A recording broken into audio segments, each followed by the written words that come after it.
All right. Hey, everyone. Welcome to Femme Fables. Megan here. And I have a new podcast co-host. Mike is here with me. How's it going, everybody? My name is Mike Otto. We are popping his podcast cherry today. That's it. Megan has officially popped my cherry today, so you're welcome. I'll make it delightful for you. Don't worry. You always do. I try. Yeah. So today we're talking about why we attract toxic people in our lives. Toxic people suck. And we just attract them for no reason at all, just because we're good people and we try to see the good inside. But that's what brings it to us, because you are such a great person. They just ooh, I want some of that. Let me see what I can do to that one. Turn that one. I really want to fuck this person. I really want to fuck this person up every which way I can. So we're talking about this because Mike and I have had a recent past of attracting and being with toxic people. And like you said, we both see the good in people. Most manipulative, toxic people target that. Empaths, right? People who are empathetic, sympathetic. Oh, well, you know. People who have a heart and actually would see the good in things, where people who don't really feel a lot of the things that we feel, because, you know, we try to go out, we try to do the right thing, we try to be there for somebody. For somebody that doesn't quite have those feelings, they're like, all right, well, that's something that's what I don't possess, so I want to be able to try to understand that a little bit more. Let me get with them and see how much I can fuck. I think it's that, and I think it's also, so, again, we're not psychologists here, but people who lack empathy, who have, like, narcissistic personalities, they don't have those qualities, so I think what they like in you in the beginning is what they hate in you later on, actually. Like, it's weird. They almost despise you for it, but they don't want to leave you. They just want to keep mind fucking you. And they definitely try to take that to their advantage as well. So the things that you are definitely not strong on, for example, that you can be really sincere. Yeah. And then they'll try to manipulate whatever they can to make sure that that portion of you, that you're very easygoing and you're very concerning, they'll use that against you in any way they can to try to get what they want. And then that's your fault. So do you want to give any? No, I mean, I have plenty of examples, but I mean, you came up with a really good one today as far as your first toxic relationship, if you want to kind of share that little story, that little gem. Oh, so it's funny. I was telling him, I mean, I won't get into details, but I lost my virginity at a very young age, unfortunately. And I joked like, oh, that was my first like introduction into toxic relationships, because we're very young, we're teenagers, but like he cheated on me with an older woman, and it sounds weird because you're like, you're just a teenager, like how do you have these relationship problems? But yeah, like called me and told me like how much better she was than me. I'm like a 15, 16-year-old kid, right? Like, what the fuck? You know, I remember like throwing myself down on the ground and crying and playing my cassette tape on the radio, and my mom like telling me it's all going to be okay and, you know, I'll get over it. But at that time you think it's the end of the world. And I'm like, oh my God, like I've been... And fuck this, I'm about to go put on my video games. I don't need this shit. I was like, that was my, like thinking about it, I'm like, holy shit, like that was my first introduction into being in love, right? Young love in a relationship, and it was completely fucked up. Yeah, in the beginning. And I'm like, I wonder if that's the problem. Like, I don't know. That was the start of my demise in my relationships when I was 14, 15 years old. But, you know, obviously we're young and we're kids, but... I mean, it all starts from something. You got to start from somewhere, and then you got to just grow and develop off of that. But, I mean, if that's the start of your what career I find very interesting about you is that... Let's keep going forever. Yeah. Is your parents seem very stable and loving. Yes, they are. They are. Towards one another, too. Like, my childhood was a little sketchy, but... Not sketchy, but you know what I mean. Yeah, my parents fought a lot and things like that. Well, my parents fought. My parents are still together to this day. I mean, here I am. Parents fight. But... Yeah, I mean, well, here I am. So I'm 40 years old. My parents are still together, so it does go a long way, because people whose parents are still together, still living together, and whether it's in good times or bad, they're still together and they work it out. It does go a long way, especially when it comes to going down the family tree, because you know we see it. And we see it's not an easy road, but at the same time, it is worth working out, and not just to kind of just give up or make one person feel a certain way or over the other, or, you know, kind of go into that aspect of it. Okay, so then that's interesting. Okay, so the reason why I find that interesting is because most people, we talked about attachment styles before, and I have like an anxious attachment style. So, and a lot of that's derived from childhood. So it's based on your relationship with your primary caregiver. So to me, like, I don't know, I just see, from what I've seen of your parents or whatever, you seem to come from a very stable family environment. So it's very interesting to me that you attract toxic women. Okay, so this is where it comes in, and this is what I told her earlier, is that it's not that I purposely go out to look for this. So we could be on dating sites, whatever, however many people that I get connected with or you get connected with, you don't know who's going to be a toxic narcissist person whenever you meet them. Yes, there could be signs, but once again, There are always red flags. there's Sarah, always you know red that. flags. And even though that I can see red all day long, I'm like, that person that I just I like is going to the circus. misunderstood, or I completely understand that person's side of it, and let me just kind of just empathize with them. And that's where it starts, is that we kind of Okay. break that barrier down instead of staying strong, saying, that's a red flag, fuck you, I'm gone. But I say, you know what, come on, bring it in, let me try to see what I do, let me try to help you. Oh, you're a fixer. I'm a fixer-upper. You are. Like, you're not a fixer-upper. You're Captain great. Save You All. like the... All day long. No, you I'm kidding, like I'm the kidding. damsel in I'm kidding. distress. No, I don't like the damsel I think in all distress. men do it. Let's be At a honest. certain point, yes, because we want to be able to sit there and say, I'll help you. I want to be able to build you back up. I see you where you are, but let me try to build you back up. What's so wrong with that? Wouldn't you want somebody to try to build you up? I don't So need to you're be built saying- up. Megan over here is perfect. Duh. No, I'm not perfect, but I'm saying what I mean though, and we've talked about this in the past, is that if you're an independent, successful woman who's not down on her luck, does that put you in a worse position in dating? Because, and it's not a bad thing. I think it's an inherent quality of men that they like to be providers and help and do things. And it's not that I don't want a man to do that, but do I necessarily need that? No, I want somebody to be my companion in life and my partner. Right, and I get that. I mean, there's definitely going to be many different aspects of it. So if somebody in your aspect is very independent, has got all her shit together, has got a great head on her shoulders, I mean, is an incredible person. Yeah, I mean, if you have a strong person that's comfortable in their own skin to be able to take that and not have to be the front runner, not have to be the alpha male. Of course, I could sit back all day long and let you do your thing. Here we are. But to do you promote ourselves. like women like that? That's all the type of women that I do have, is people who are very headstrong, people who definitely know what they want. So that way, when I have my goal, we both push each other to go forward. The women you've dated. Not necessarily all of them. I'm like, whoa, But whoa. I like headstrong women because So you do find it an attractive quality? for someone to be independent, yes, Okay. absolutely. Because you don't want somebody that has to sit there and ask you, for permission and for everything, or that they basically rely on you for everything. Because then it's annoying as hell. You're a grown ass woman. Right. Come on. Yeah. You should be able to do things on your own. I shouldn't have to do it, but at the same time, if it's in an instance where, all right, well, you're struggling at your job, you do very well, you have great qualities, let's try to find something else for you. So that's a different I aspect. gotcha. Okay, that is a different aspect. Okay, because I've joked around about lying, being kind of lessening, which just sounds so fucking awful actually when I say it out I loud. have done that why too. wouldn't it? Yeah. Because women, I mean, truthfully, for the dating that I've done, is that women, they want somebody, one has a boat or has money. So, if you don't have either one of those two, you're kind of already halfway out of the running. See, I don't look for any of that. I know, but you don't, but some people do. So you gotta Oh test yeah, them. no, You trust me, gotta- I know. You gotta yeah. throw some tests out there, see exactly what this person's all about. So say, you don't have a glamorous job, but you have a job, which is always a plus. You don't want somebody that's just, That is one of my criteria. yeah, exactly. So, but at the same time, you don't want to throw all your cards out there. It's just to kind of see the person that they are. If they start talking about, oh, let's go out, and you're always paying for their drinks, always paying for their way. Obviously, that they're just trying to get either a free dinner, free meal, and then they probably will ghost you after that. So for no reason. So you got to kind of play it out. You got Are to you kind of. speaking from a personal experience? Yes, I right now? am actually from a recent experience. So you connect with somebody, they give you all the warm vibes, and then you go out, Yeah. and then they're asking, oh yeah, let's go get some drinks. All right, cool.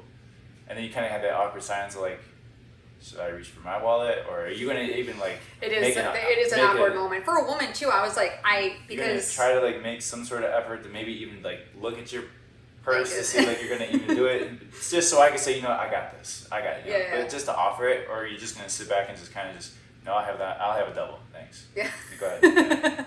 Let me get another round on you. I do find that awkward because I'm in this position of I don't want to assume that like he can't pay, but I always do when the bill comes. I'll be like, oh, we can split it, and then they'll be like, right. So that's somebody no, I that got obviously this, yeah. like values the relationship or you, because you're obviously offering to help pay. It's a first date. You don't want to you value this person, but it's somebody that doesn't. They're just in it for themselves. Of course, they're gonna like order the steak. They're gonna run up the bill. Then they're gonna be like, oh, let's go do something else next weekend. And once again, here you go, and it's a circle. And then before you know it, they've already kind of got you 3 dates in, couple dates and some dinners, some drinks. You're interested now, and you. And then they, if you try asking for a low key night in, then it's like kind of ghost town. Like, where'd you go? Okay. All right. So a few dates in, I'm okay with that. So I'll talk about my recent experience. So in talking about red flags, and I've learned a lot about setting boundaries, which I'm poor at because I'm a people pleaser. I don't like saying no usually. So I went out with this guy, and 3 days before the date, he calls me, and we have an hour and a half conversation on the phone. Green flag. Like, we can talk to each other. Sure. You can talk. Effortless, right? So that's a good sign. It's not just physical. Right. So Sunday, I meet him out, and I park in downtown St. Pete, and it's metered parking. He's waiting for me out front of the restaurant, which I thought was very nice, and he comes up and he pays for my parking, the meter. I was like, that's really, sweet. Right. Go to brunch. Who does that? Right. I was like, that's, just a very considerate. Yeah, absolutely. That's a smooth move, dude. They're very fucking smooth, so that's where we're going to get to. So, have brunch, the bill comes, I offer him like, hey, do you want to split? He's like, nope, I got it. And he's like, hey, the Bucks are playing, do you mind if we maybe find a bar to watch? And I'm like, sure, I love football. So we go to another bar, I offer to pay again, he picks up the bill. So we're together probably about 3.5 hours. Walks me to my car, opens my car door for me, just pop kissed me on the lips, and then, we go our separate ways. He was actually going to see his family later. So I get home, and of course, I send the thank you so much, had a great time, love to do it again. Yeah. He was going out of town that Tuesday. So Monday was our only time, the next day to hang out. And he said, how about, he's like, yes, I had a great time. I'd love to see you again. How about you come over to my house tomorrow for dinner? This would only be the second date. Yeah. So I set a boundary, but I was very nice about it. And I said, hey, I really like you. I'd love to get to know you more. I just don't feel comfortable coming to your house on a second date. Sure. He said, okay. That was it. Yeah, he was trying to get some ass. So, but this is what's funny. So, he did everything right, and he had some fucking smooth moves, and I bet you it works for him every fucking time because... He got in. Right, because they're like, oh my god, what a gentleman. Oh, okay, I can totally go to his house, and he would, not try and move on me or whatever. Because there was nothing that would set you off thinking that there was going to be any sort of harm or anything like that up until that point. And I jokingly said, oh, are you going to be on your best gentlemanly behavior? He's like, I was today, wasn't I? So now, but I think it was good. I was proud of myself for setting that boundary because you hear all the time, if you set a boundary and somebody doesn't like it, that proves a lot about them. That's a red flag. If he really, truly wanted to get to know me, he would have said, I completely understand. Let's meet up for dinner then. Yeah, and I've had those boundaries set on me too, and I went with every single one of them. But it's just. So I dated a girl, and she said, all right, well, listen, we'll start to get to know each other, but I have a 3-date minimum before we kiss, anything, come over, Terry's like that. She doesn't kiss on the first date. So I said, her name that's Terry, fine. I said that's fine because I'm interested in the girl. We were talking, getting along. We had good conversations. Right, you wanted to get to know her more, Absolutely. So you were fine with it. So the first date, we went out. Once again, everything went good. Of course, I asked, I tried to push and see how much I can get out of that. Try to drop the boundary a little bit, but she would stick with it firm. So I was cool with it, just so I can still get to know her, and I didn't want to make it all about one thing or another. Of course, we are vibing, everything's going very well, everything's clicking. Yeah, come on over. Let's not go out. Let's make it a low key night. Let's just watch some movies, just kind of hang out, laugh, joke, watch some, just do whatever. It doesn't have to be about sex, but at the same time, it's just let's just try to get more on a comfortable level. Yeah. Not just always going out because that's going to get exhausting. And then you're going to be like, well, we were going out all the time. Right. No, I mean, you have to have those moments. I just wasn't second date in coming over to your house. Right. Yeah. Kind of thing. And had you, like I said, been truly interested, you would have been like, oh, okay, no problem. Yeah, not a problem. I'll see when I get back. Yeah, right. Right. We'll set up another time, whatever. Yeah. But that guy was smooth. I give him credit, man. Yeah, no, good game. The one thing that was smooth is that he paid for your parking. So I would say that was pretty Pretty good. Yeah, right. But the opening the door, you should always do that. And, You'd be surprised. Like, Yeah. I've had men let me walk by myself late at night, like till my car blocks yeah, without even fucking And like. I always ask, no matter who it is, it doesn't have to be a date or not. Text me when you get home so I know you made it home safe. I mean, that Yeah, says see. a lot too, because you know what? Anything could happen after I left you. You could have Right. just, I don't know. Yeah, T-boned I mean, I do somebody. that with my own friends. Like, Right. we're always like text me and Right, but little things like that are Yeah. what we like to show and let we actually send out as far as a message that we actually care. Where other people, they are the recipients of it, and they're just like, what's up with this person? Why do I gotta text this person? Who cares? I'm fine. I can do it. yeah. Are there any red flags you can think of looking back on any Oh, of jeez. like- Looking back. in the beginning that you were like, shit. Like, Yeah. No. All right. So the biggest fuck, that was a flag for sure. the biggest red flag that I immediately regretted, and as Megan had told me many times, is that many people had told me, and I should have listened to even my own advice because I'm the one that told them all this. So I went on a first date with somebody who is now in my past, and so the very first date we're out drinking. It's just this person and I at the bar, and she goes to tell me, she goes, I forgot how the conversation came up, but she then proceeded to tell me is that, well, if you're not available, there's always somebody else that is. So just knowing that. Did I know this story? I told you the story. You're sitting This was a while ago though. you were sitting right behind me when I told you the story. Oh, okay. So this person got done saying is that, well, A lot has happened, okay, with there's this. been a ton that's happened, so there's a lot of different stories. But basically, if that person wants to go and hang out with me, and I tell them that I'm busy, there's always going to be somebody else that they're going to go What to. a shitty thing to fucking say. First date. So I was like, huh. And then I was turned off from it all. It was like, whatever. And then come to find out, that was actually like a legit thing. And I called this person out on that bullshit, and I broke up with them shortly after. But yeah, no, it was that was a big red flag. Once again, there was many things that I should have. That was one of thousands of red flags that I should have just seen. But at the same time, here we are. We learn. Yeah. Obviously, we You learn. just gotta from it. learn It's and all grow learning from it. Experiences Did she ever talk poorly about her exes? all the time. Okay. I All the didn't time. know that because She that's a would do- big red flag. Well, she would like, go half and half on it. She Okay. would talk bad, but then she would fall back on it because she is always the type of person that has to have somebody on the back burner. So that way, she would be like, if I was talking about my ex, oh, my ex is a bitch, she's this and she's that. But then, I still have that person in my back pocket. So when Yeah. you and I stop talking, oh, hey, what's going on? Oh, whatever. I'm not upset about whatever. Yeah. That was in the past. And Right. So that's interesting. So to you, that person sucks, but she's probably still talking to them, still being talking nice. to that person, still in contact with that person, just That's to kind straight of up like keep narcissistic them personality on the shit. back burner, just in case something doesn't pan out. Because it's funny, like the recent guy that came back and ghosted me again. Like, I bet you I'm the crazy one to her, but when he talks to me, it's Oh, yeah, like, he's- oh, I'm so sorry, I'm a terrible person, I Yeah, made you're a blowing so much smoke mistake. up your ass. It's Right. crazy. Yeah. I'm surprised I didn't fly away. And seriously, I mean, the one that I just got out of with, she would stick her head up her own ass and blame me for the smell. So I mean, that's just exactly how the whole relationship went, and that's truthfully like a narcissist is. The narcissist that I have dated, this one in particular, And we're not doctors, but I'm telling you, this clinical, like, this fucking particular case. woman, Yeah. without giving out too much details or anything like that, because I don't really like to throw names out or name drop or anything Yeah. like that. No, but we don't say names but besides the our same. own Yeah, and my exactly. friends. Yeah, I don't need her coming at me. No, we don't need. She any of doesn't that. want to come fucking But at me. this particular person, she would put on a show for anybody that's in the public. So the public eye, she was this little angel. But behind closed doors, if you Devil. did anything wrong, like She was a she devil. would accuse you of things when you're not doing anything. Everything was your fault, and she would try to justify it one way or the other, and would always preach, no matter what it was. Would always preach about this, but then she'd turn around and do something completely different. And then if you did one little thing wrong, it was like she focused on that, even though you basically painted the world for this person and maybe like left one spot of grass brown. Oh my God, look at this. How Why could would you do that? this? Right. How could you do this? I'm sorry. I just gave you everything else that you wanted, but yet you are complaining about the shit that you just did on the floor. Like, what the hell?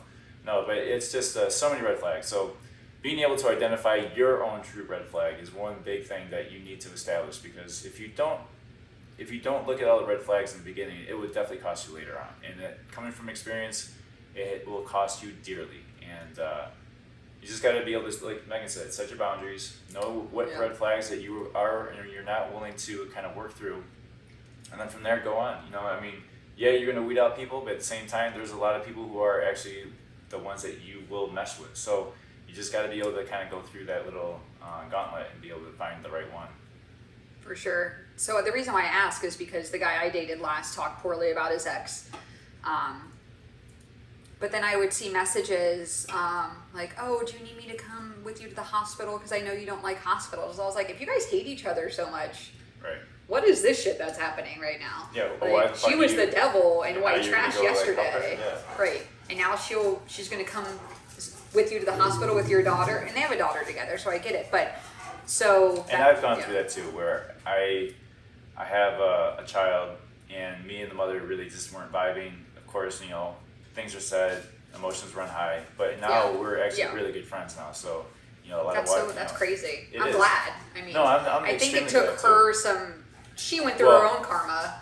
It's not, I mean, there's things that make us grow one way or the other, whether you're in it at the moment or it happens later on. There's things that make us grow, and just for her and I to then, we separated, but then we went through in a different direction, and we both went through something at the same time, which then it kind of made us realize, all right, well, whatever it is that we had that was going on, that was like beefing, it's really dumb. So small potatoes comparative to what she was dealing with and you were dealing with.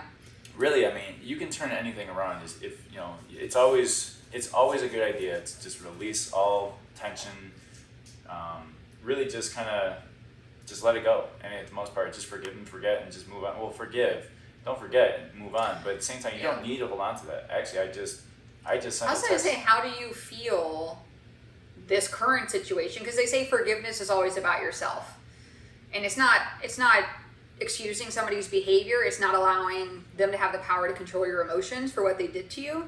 Do you feel you're there yet, or? Well, the biggest thing that you just mentioned is a very good point, is control. Control is the biggest thing that these people really try to hold on to, because they know that they can try to control you, because you are the one that really cares. They don't give a shit, you know, so you will protect 100%. Yeah, so at the same time, yes, as far as that, as long as you know that you are in control of your emotions and everything else, whatever that person says, it doesn't matter anymore, because I have been called everything under the sun. I've been accused of everything under the sun for something that I'm not even doing, or that wasn't, but they're just trying to tear you down so you buckle. Yep. And at the same time, I've been called everything at this point, and truthfully, at the very beginning, I would have taken it to heart, like, oh my God, like, I'm so sorry, like, I didn't mean that. But at the very end, I'm like, all right, well, what's the point? What are you trying to, like, where are you going with this? Like, just shut the fuck up. Like, you make no sense. Like, you're really being just an asshole. Like, let's just move forward. Like, why do you have to bring dumb shit up? But trying to control it, and then just forgiving. Like I said, you know, my ex and I, we're good friends now, and actually I love it more than anything, because, you know, we can bounce things off of each other. And now it's kind of funny, like, oh, remember when we dated and you were being a jerk about this, or you did that? We can kind of joke about it now, because now we can look back and it's kind of funny. Yeah. Because what we're dealing with is way worse. So it's just like, we got so upset over that. And now it's just like, whatever, you know. So now we can work together to try to help each other out, which I really like, because I like knowing that I have, you know, a good friend again. So that's good. That's awesome. Yeah. Now, I don't think that can happen with the most recent case. No, it's not going to. No. Like, you know what I mean? You guys had, I mean, how long ago did you date? That was about 3 years ago, 2.5 years ago is when we broke up, but we were together for 4 years. Okay.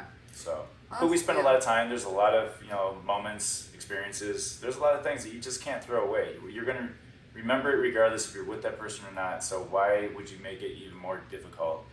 I mean, for us, because there's a child involved. There's a child involved. For me, what I try to learn early on is that no matter what is going on, he is the most important thing. So whatever environment that you make, you have to make it a very enjoyable one for him, because he's growing up and he's going to see all this, and he could either, one, take on this type of personality and role, or he can learn from it. So if he learns that no matter what, mom and dad are still there, mom and dad are still, you know, they care for each other, you know, they don't yell, they don't fight, they don't do anything like that, it's still, that shows an awful lot, as opposed to people who are constantly arguing and yelling and fighting in front of the person, or hitting, or domestic violence, or whatever. that sends a completely different message. So make it a very positive one. I'm all about trying to be positive. So make it a positive one, make it one where they can actually learn from and they can benefit from, because we all win in the long run, really, if we can just do that. But essentially, getting to that point where we started this conversation is just knowing your red flags, knowing exactly what you can and can't put up with, or you're willing to put up with. That's the biggest thing. Yeah. I mean, we can go on for hours about stories, about things that we've dealt with, and I think what's important is the boundary setting, the recognizing red flags, and recognizing when people are purposely devaluing you, gaslighting you, which is, a lot of the things she was accusing you of, she was probably the one doing. That's a huge thing. 100%. Yep. So I think that's what's important about this episode, is that I'm sure there was somebody who would listen and be like, oh my God, like I'm experiencing that, but I had no idea what it actually is that I'm experiencing. Yep. In the moment, you don't really understand what's going on. And people who are people pleasers and empaths will constantly try to please this person and prove themselves, and they know that, and that's why they manipulate you. Right. And if you're in or have been in a toxic relationship, and what Mike's talking about with the other ex, they're not back together, they're just friends. Like, I very much caution, like, if somebody's treated you poorly or you had a volatile relationship, See, we never had violence. Yeah. We fought a lot. We just got upset with each other. We wanted different things, and that's ultimately what. And that's okay. Like, in the moment, we're trying to figure things out. And we argue. Everybody argues, but and that's okay. But if that were to come down to it, this last relationship was with me, I don't think I would actually be willing to reach out and be there for this person. This last relationship, it's been damaged so far beyond repair. It's going to take a very long time before I can even muster up my own, self-worth to say, hey, I know things were done really wrong. But once again, that's going to have to come whenever it comes. You just can't rush it. You just have to be able to kind of get over it. So, yeah. I think there's some people that, and there's been people in my past, one in particular, like I could give two shits if they're alive, dead, because I know now what they were back then. I didn't recognize it back in my 20s. Shit, I'm just now learning about all this in my mid-30s at this point, Experience it, yeah. And I only learned it because I went down the rabbit hole of experiencing the last guy I dated, and I'm like, wow, he jumped into another relationship pretty soon, and he's doing this, and then I started, it just kept, and then I kind of started compounding, and I'm like, oh my God, there are truly people who are manipulative and that's literally don't have feelings. And that's what I was saying as far as just keeping it in the back pocket. My last one, it literally every single time that I had broken up with this person, within 2 days after, this person was now officially in a relationship. So that kind of goes to show, they never really were there with you. They were just there. You're just supply to them. Yeah, and then, they were doing whatever they had to do to get by. So, Yeah. Well, they feed off of other people's emotions because they don't have any. So they feed off of you getting angry or you getting upset or sad or happy. All those things they feed off of because they don't have it within themselves. And then when you've been depleted, guess what? There's somebody new. Whoever said that redheads don't have a soul? You got a beautiful soul. I do. Thank you. I know. I'm an anomaly. But yeah, I think I don't know. I was just really proud of myself for that guy because I was definitely that girl that would be like, oh yeah, I'll come over. Right. You know what I mean? And it's no, if you want to get to know me and you say that you want something serious and you're looking for a partner in life, Right. Yeah, they got to put in a little work too. It's not just going to come first, really easy. So. And then this is for the long haul, not just for the short fun time. We're looking for somebody serious so we can build with. I think one of my downfalls is because I'm such an honest and direct person. I expect that when people say things, they mean it. And that's been a huge downfall of mine because just like this guy, oh yeah, I'm looking for a partner. I've worked on myself. But you can't even be like, okay, no, let's just do a second date for dinner when I get back or whatever. I completely understand. You know what I mean? It's if people's, what do they say? People's actions don't match their words is called manipulation. Sure, absolutely. Just like the guy that came back and was like, I'm so sorry, I treated you terribly, I'm sorry, and then you fucking ghost me again. Bitch. Only because he's in between probably what he's really trying to go after. He's probably just got dumped or the girl's not giving him attention, then he's like, oh, no, I can get attention over here, let me try this and see. Maybe I can get laid, get some sex. I mean, he mentioned sex, but... Do what you gotta do, I guess. But it wasn't really aggressive, I want to come over, it was just...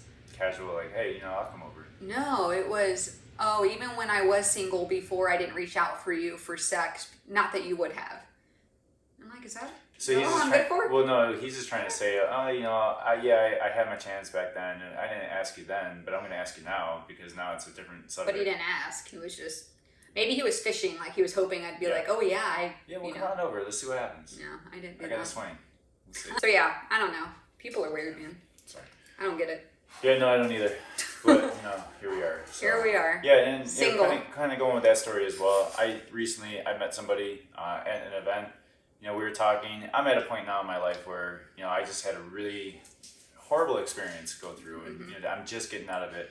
So when I meet somebody now, I clearly don't know if somebody's interested or they're flirting or they're just being nice. So like that person kind of has to they're kind of have to be a little blunt and just maybe take action with me now because I'm kind of gun shy. I'm like, I don't know. I'll just talk to them. I just want somebody that's going to be fun, uplifting, happy, as opposed to somebody that I was just being torn down for the last year.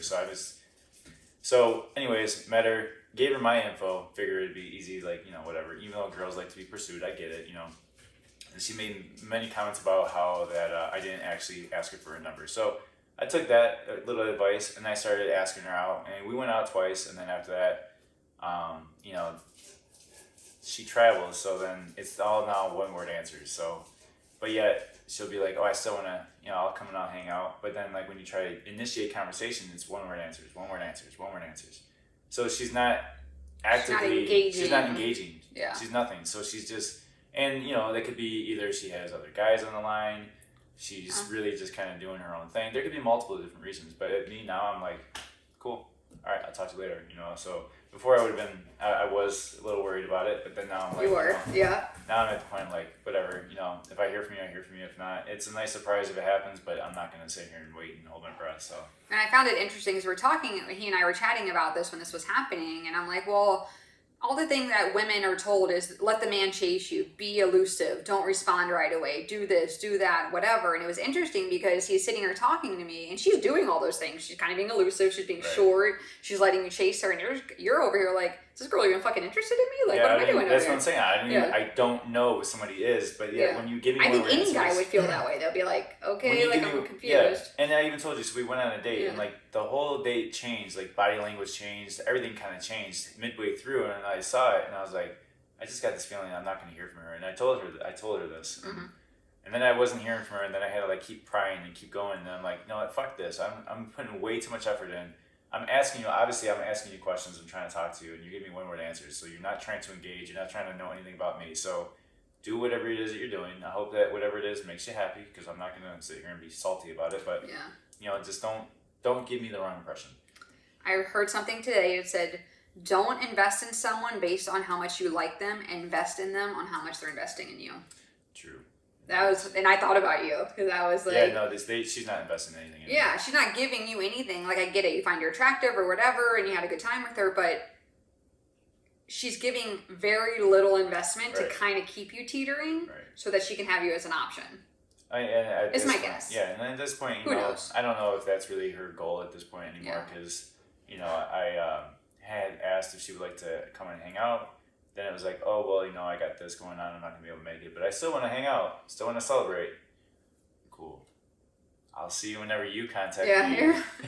Yeah, let me know. That's fine, You let me know now, because I'm not going to ask you no more. Well, and I don't think I told you. Did I tell you about the guy I matched with recently? No.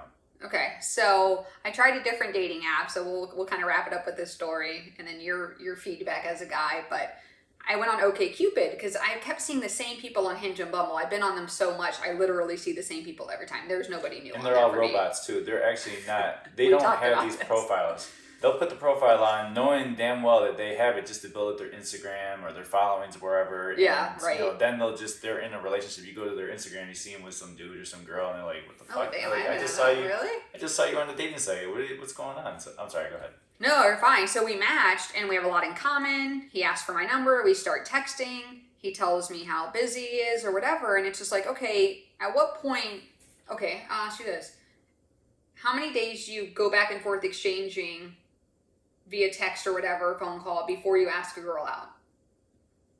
I mean, I'll ask him on the first day. Just be like, hey, why don't we make a plan? Let's get together. Because if we're talking, obviously, like, there's an interest there. Exactly. So we're talking, so I'll ask, Yeah. let's hang out. Okay. But one thing that I was told, and that now this is from somebody that just goes to me, is that if you disagree with what I'm asking, if I ask you for to hang out, and you say no, come up with a solution on why you can't, or another alternative. Okay. Don't just say no with nothing, because then it's just like, no. Okay. Like, okay, well then, what does that mean? So you don't want to ever hang out? Are you just being like, what do you want me to chase you more? You want me to keep begging you to hang out? Right. Like, no. So if you're saying no, oh, I can't because of this, but I'm free this, that works a lot better. Why don't we find a solution instead of just trying to make it more difficult? Right. Yeah. Well, we're messaging like throughout the day, nothing. So I finally was just like, I don't want a fucking pen pal. Like, I didn't say that obviously, but I said, hey, like, I know you're really busy, because he, had he was like a director of some company and getting his master's. So he had a lot going on. And I'm like, I understand you're busy, but I'd love to meet up in person. Let me know. And he's like, oh yeah, that would be great. Right. But I'm like, okay, let me know when. Don't offer any sort of input. No. Just sit there. Okay, that sounds good. Okay, well, elaborate. If you say yes, what's a good time? What's a good date? Like, come on. Don't make me drag it out of you. Like, right. Yeah. Or don't just leave it so, like, close-ended. Like, try to open it up. But I think some people just like that, just just have somebody to talk to throughout the day, but actually have no desire to meet. Or, I would see him still active, because you can see when they're active on OkCupid. They have like a green little thing Just next to him. like He'd be on there all the time. Yeah, he's always pushing. Yeah. So haven't heard from him since, So I got off dating apps. It's either going to happen for me, or I'm just going to have a baby on my own and live my days out. You can do that too. I mean, yeah, so. No, I'm at the point where I'm on dating apps, but it's like I said, there's a lot of people who are on there that are not on there, but you see a profile of them on there, and then. But here's the funny thing: is that you can match with somebody on the dating app. They won't ever respond to you. It's almost like they just did it just out of pure boredom. Or ego feed. Or ego feed. Yeah, see how many people they can get, whatever. Mm-hmm. But then, like, you're actually sitting there legit trying to like have a conversation. But I've actually done that, and I met somebody in person where I swiped on them, and then I didn't get the swipe. I met them in person. Like you saw them on an app, swiped. They didn't match with you. We didn't match. Then you see them in person somewhere. See them in person. We exchanged information. Just now they're interested, and I brought it like, hey, didn't I see you just on the thing? Like, I swiped your way. So, I don't check that thing. Bullshit. You do. You know damn well that you're on there. You check it. But I'm just saying, like, it's just funny how things, go. Well, if you're a single female, Mike is available. I'm single, so you could always check me out at Impact Media Agency, LLC. That's my videography company. And I'm also on YouTube. But at the same time, you can check this podcast out. You can rewatch it. You can always see all of our Megan's fun stories and everything on any of your podcast, or wherever you get your podcast. But definitely, it's been a great experience being on here. It's my first podcast, and I really enjoyed it. So thank you so much. Was it delightful, like I told you it would be? You were very gentle. I tried. All right. Well, thank you guys so much for watching. And if you have a story or a comment about toxic people that you've encountered, feel free to comment on the YouTube or email us at femmefables@gmail.com. Thank you, Mike, for coming on. Yeah, thanks. Thanks for having me. And thanks for watching, everybody. Have a good rest of your day. See you on the next one. Bye.